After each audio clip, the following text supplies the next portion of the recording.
No, I'm Terminator UK's favourite mouse. No, I'm Terminator UK's favourite mouse. I've been his favourite mouse for 9 years. I'm the Razer Diamondback. Tough.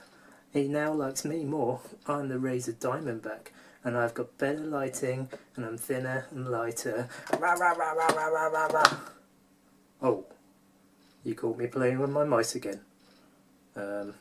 Greg's will be intro.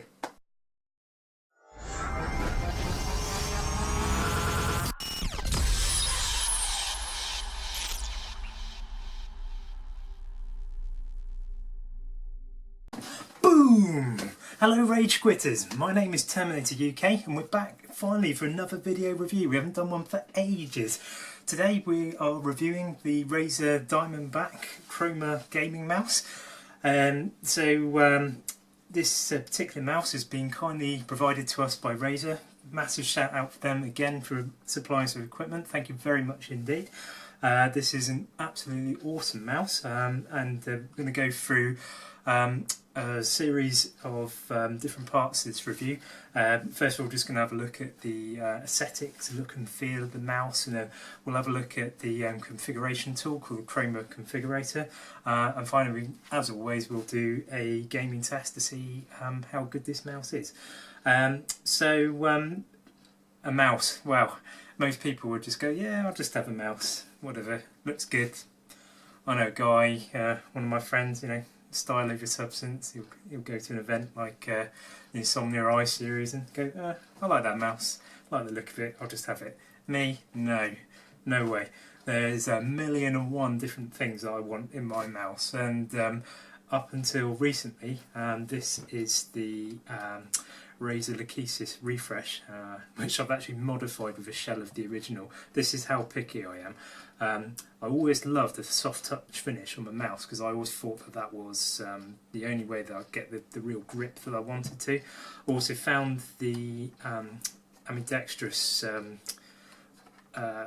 setup of the mouse to be the thing that I favoured the most. I used to be more sort of a palm grip player where you put the majority of your hand on the mouse and with like a heavy indent on the left hand side, so like favouring right-handed players only.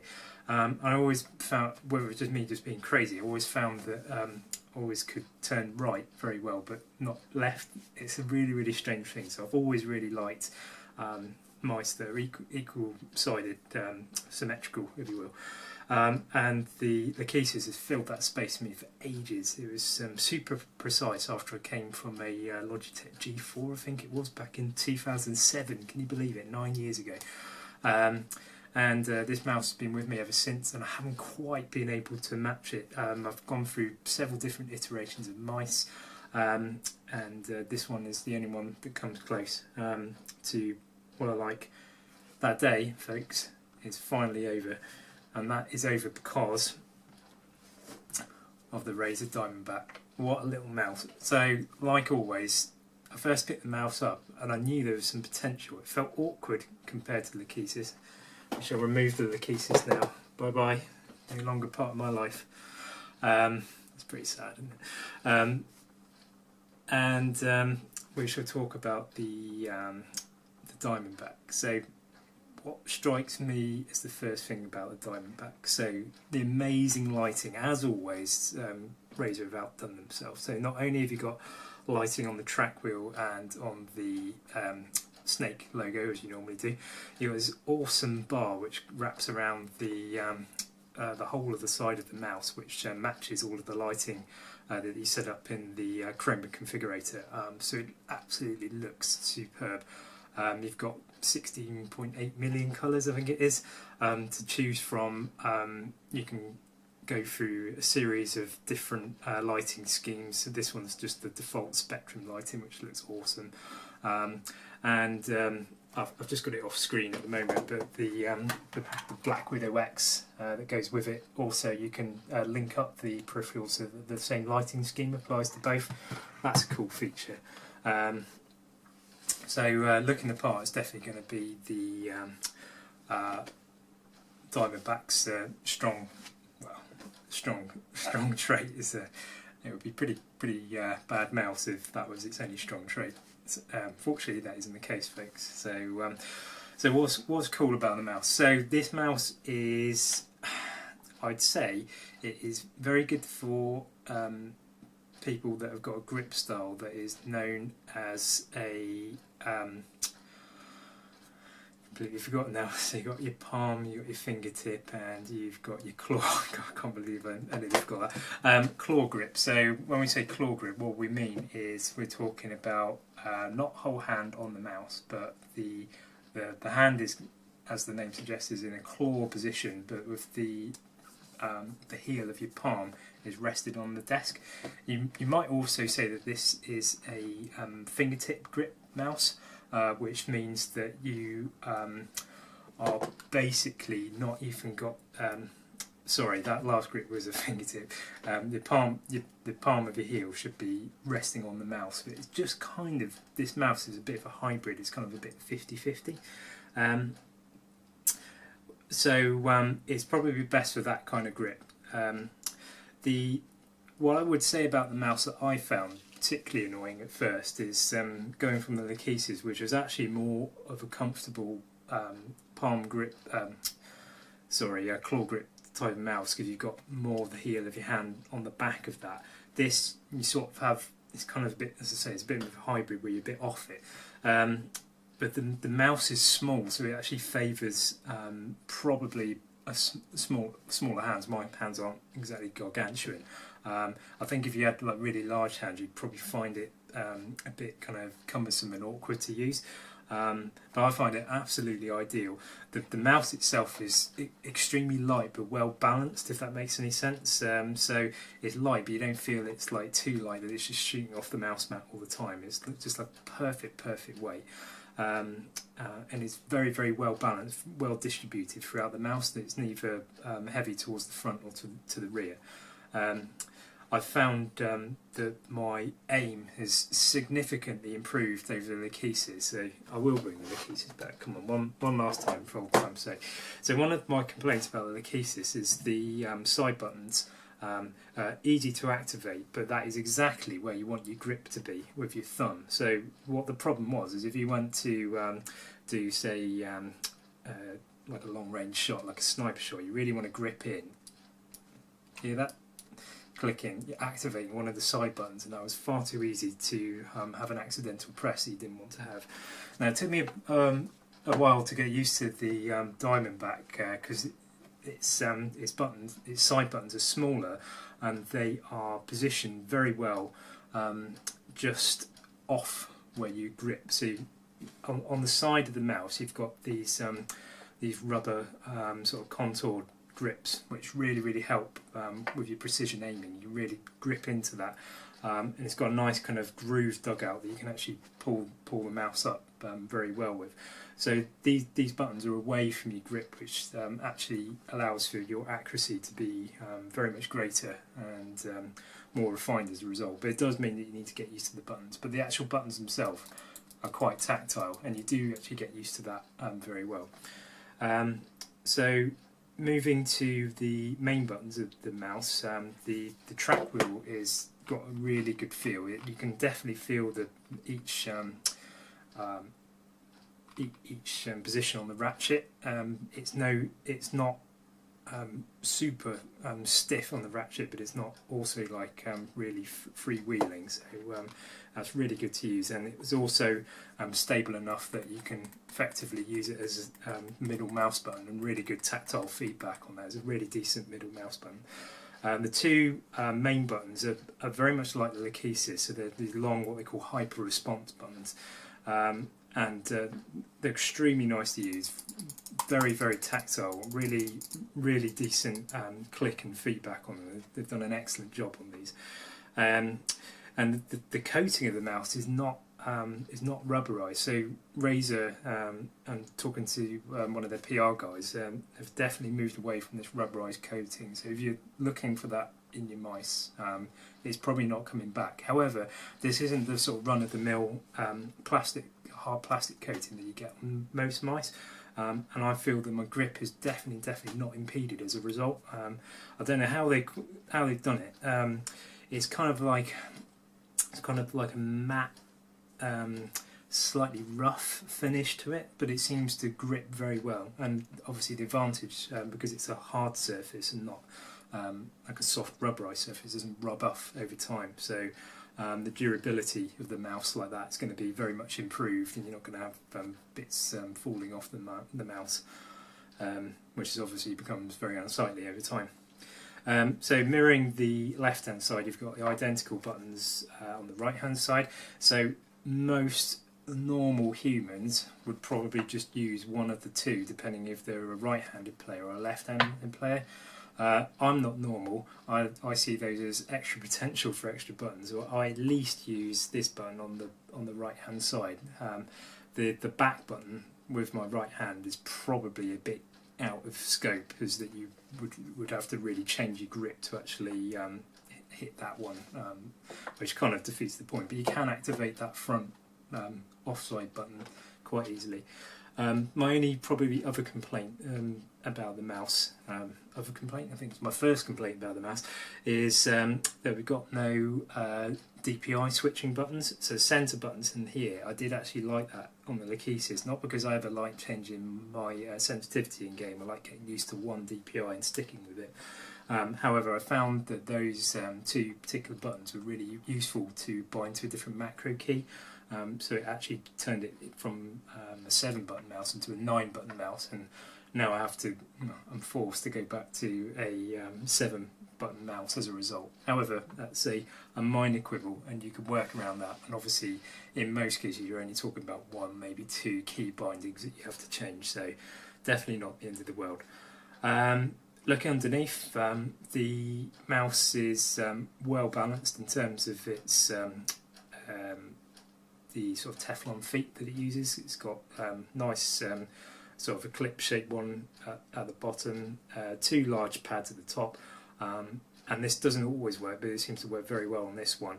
A circular ring of like a Teflon ring around the sensor, and obviously that gives really good balance to the mouse. There's no point where you find the mouse is off centre at any point, or not tracking the mouse mat correctly because it is positioned so well. Lastly, and never least, finishing off any good mouse or peripheral these days, a nice braided cord, which I believe, according to the box, is saw it somewhere earlier. Is can't find it now. Oh, it's embarrassing, isn't it? I think it was about 7 feet, if I remember. I can't see it now. No, I believe it's around about 7 feet. It's pretty long anyway, so you won't have any problems with like routing it through cable management systems. Gives it a nice finish, helps with to keep it from being untangled. Okay, we shall move on to the Chroma Configurator and have a look at the options which are available to the mouse. So moving on to the Razer Synapse software. I incorrectly said the Chroma Configurator earlier, I meant Synapse software. Synapse software controls all Razer peripherals. Like it or loathe it, I wasn't massively a fan when everything went cloud-based, but I do see the potential for integration. So I'm on the Diamondback here, but I can also configure my Black Widow X keyboard in the same interface. But looking at this particular mouse, the first tab along under Mouse and Customize, you can basically customize each of the different buttons. So you can basically click on a button and select a particular assignment that you want for that button. So you can put some heavy customization to how you do the particular button layout on your mouse. These are showing the top buttons, but you can change to the left side or to the right side. You can save and reload different profiles and also link them to different programs if you want to, so you can have lots of different setups for different programs. Under the mouse and performance tab, you've got the sensitivity DPI slider. This starts from 100 and goes all the way up to 16,000. That's the DPI of this particular mouse. It's 16,000 DPI, which I think is crazy high. I'm a low sensitivity gamer and like mine set at 450, but each of these increments goes up in 50 DPI blocks, so you can set it to precisely what you want to set it to. You can enable X and Y sensitivity, so you can have different DPI for the different axes if you want. Sounds a bit strange to me, but hey ho, there's the option there if you want it. The spawn of I won't say any expletives. The gamer's curse, let's say, mouse acceleration. I don't know why anyone would want it more than 0, but you can select that from 0 right up to 10 on the slider bar here.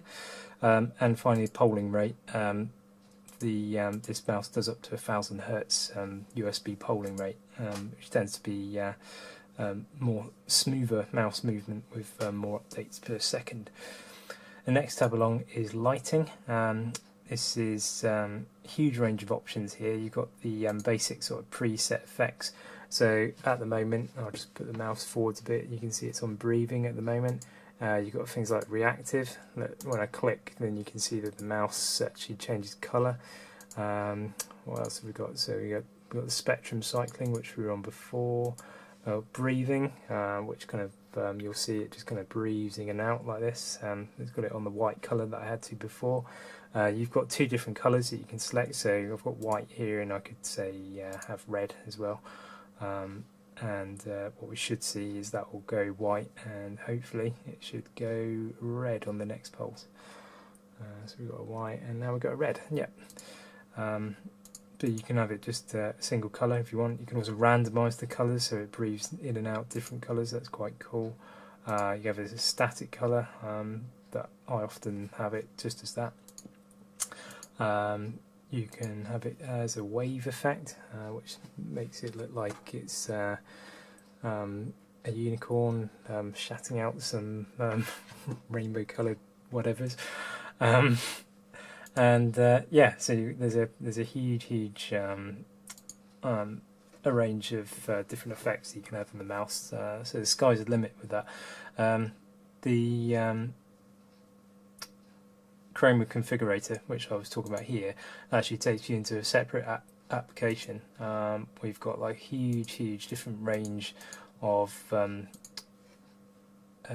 different options here. So you've got all zones, you've got your light strip, your logo, and then you can make up different layers of lighting effects, and you can import different profiles from the community. It's absolutely massive. There's the range of options and what you can do. Your imagination's your only limitation. There's very little lighting wise that you could possibly desire for in a mouse. It is absolutely superb in that regard. Last tab along, I haven't actually set this up, I haven't found there's any need to do this, but you can configure the mouse's surface calibration and offer it its lift off distance as well, i.e. when it stops tracking for when you actually move the mouse. I found the default to be absolutely superb. I might change that over time. You've got a the next major tab along is a macros tab, so you can set up a range of different macros, sort of combinations and sequences when you press particular mouse buttons, which is quite useful if you're into that kind of thing. Chroma apps, just like the Black Widow X keyboard, I really like this feature. Basically there's 2 settings, on or off, and essentially it basically allows you to download and if you've got any compatible applications that work with the Chroma apps, I think it activates them automatically. You can have a look at the apps list. I've got Overwatch set up in here at the moment, one of my favourite games. It's pretty cool in Overwatch. You basically see the both the keyboard and the mouse it's taken over, and it changes colour depending on what hero that you're selecting, and it's got a range of different effects when you're going into the menu screens, and it will highlight like things like your movement keys and your ability keys, different colours from the rest. It's pretty cool. I like that that's all kind of downloaded automatically and set up for you. And finally, there's a stats little application which, when you enable it, it can monitor things like mouse clicks and distance travelled and wheel rotation. Well, I mean, that is pretty deep, isn't it? I personally don't see why you would need that in a gaming mouse, but more options, always a good thing. Okay, we shall move on now to the games test. Right folks, just joined the game already in progress. The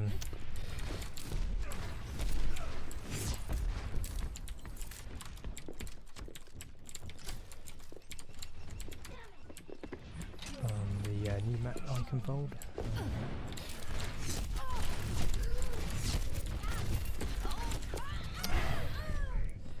Not a good start. Desperate to try and get some decent Widowmaker video footage. Now you have my attention. Not what I want to show. Right beside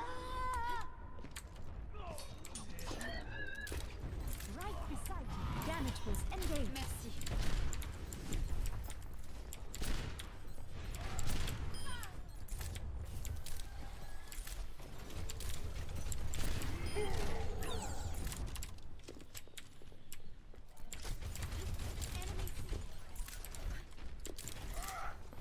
This mouse is just absolutely ideal for sniping.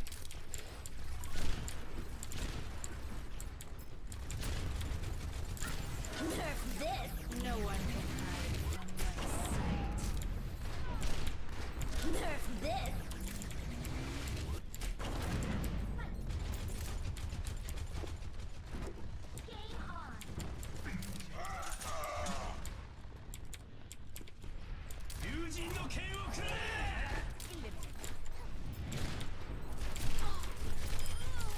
See how I'm able to flick onto different targets like that.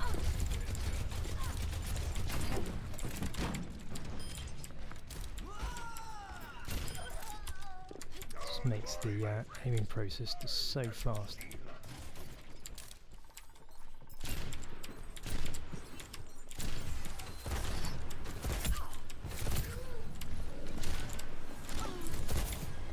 No one can hide from my sight. I'll get a bit of health. Thank you. Thank you, Mrs. Mercy. Oh, look at that mess. No, no, no, no, no. Thank you, thank you, thank you.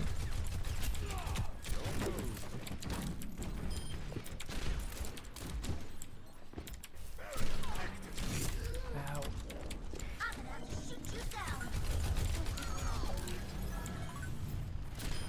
Oh, nice shot. Thank you very much. This is more the footage I was after. Oh, look at that. Right, we're using this footage. Thank you very much.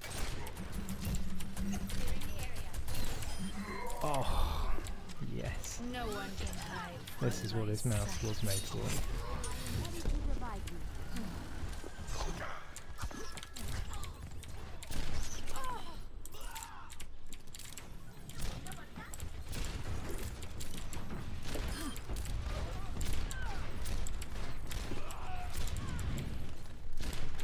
Oh, missed then. Just got stuck.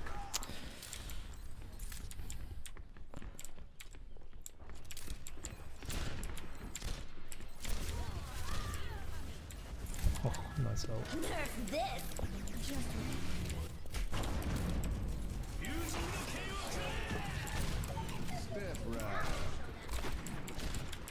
you're ready to do some damage. The enemies of Talon will heroes never die. Time to raise my APM.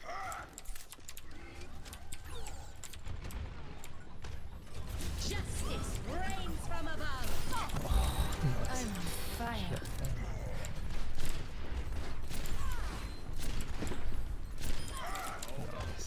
No one can hide from my sight.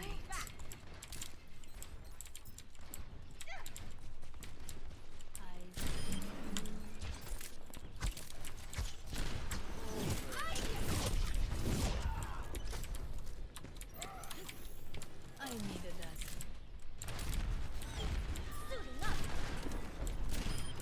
Oh,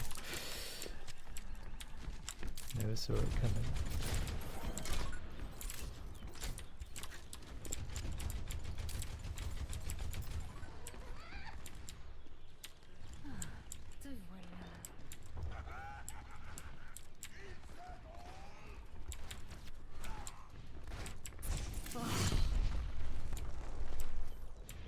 Enemy seen.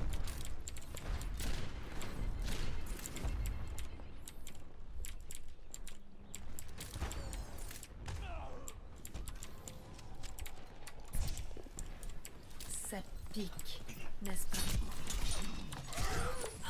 Oh. Who was that? It was actually Roadhog in there.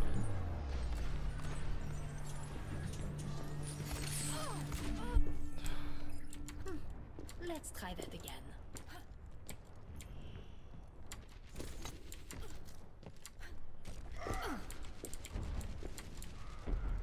I am ready to revive you.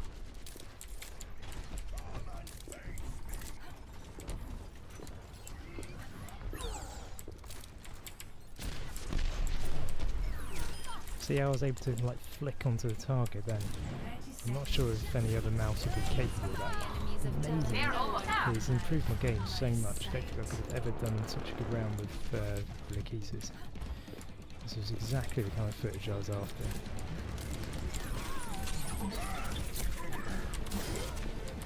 I almost feel something. Don't let up. It's almost over. So I was able to like flick 2 shots onto him.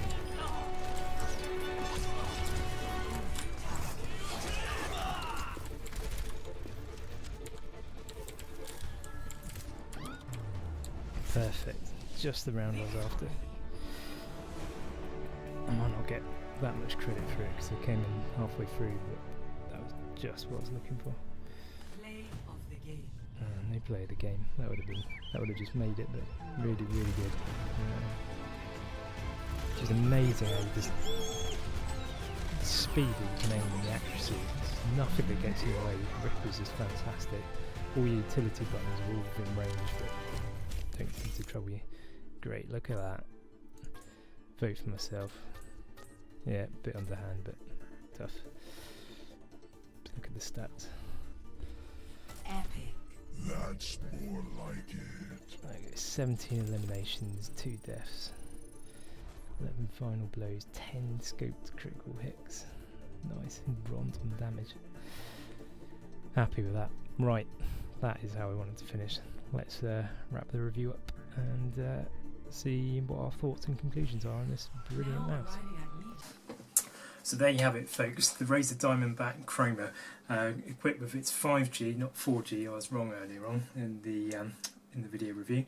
Its 5G sensor, absolutely perfect tracking. Razer has taken the shape of, as they say on all their marketing, a legend, and brought it up to date. And it's a very, very good mouse. The lighting on it is absolutely superb. I love the weight. I love the grips. I just love everything about this mouse. I really didn't think there would be any mouse that would beat the Razer Lachesis for me, but this is definitely the mouse. So if you're in the market for a new mouse and you're looking for one that is ambidextrous in design, so it doesn't favour left or right, then you could do a hell of a lot worse than the Razer Diamondback Chroma. Absolutely amazing mouse. I think probably the only negative side, other than what I said earlier on, the lack of the 2 DPI switch buttons, is probably the price. It retails for around about £79.99 here in the UK, which I think is quite a lot, even for a high-end mouse. I think really we should be looking more like the £50 sort of mark. So yeah, it does come at a very high price, but the old adage, you get what you pay for, definitely applies. It's increased my accuracy no end. So, as I say, if you're in the market for a new precise mouse that isn't too heavy, that doesn't favour left or right, check it out. It's a brilliant mouse. And on that note, purely just down to the fact that it's replaced my 9-year love affair with the Razer Lachesis mouse, we're going to be awarding this mouse our gold legendary RageQuitters award. High commendation there. We don't give that out very often. It's the first time we've given that one out, yeah, it thoroughly deserved mouse to get that sort of reward.